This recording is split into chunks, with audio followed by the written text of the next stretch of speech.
حضور اکرم صلی اللہ علیہ وآلہ وسلم نے وحی کے رک جانے کے زمانے کے حالات بیان فرماتے ہوئے کہا کہ ایک روز میں چلا جا رہا تھا کہ اچانک میں نے آسمان کی طرف ایک آواز سنی اور میں نے اپنا سر آسمان کی طرف اٹھایا۔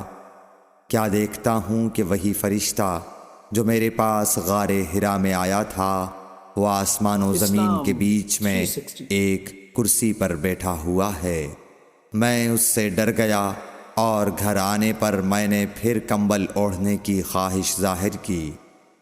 اس وقت اللہ پاک کی طرف سے یہ آیات نازل ہوئیں، اے لحاف اوڑھ کر لیٹنے والے، اٹھ کھڑا ہو اور لوگوں کو عذاب الہی سے ڈرا، اور اپنے رب کی بڑائی بیان کر، اور اپنے کپڑوں کو پاک صاف رکھ اور گندگی سے دور رہ۔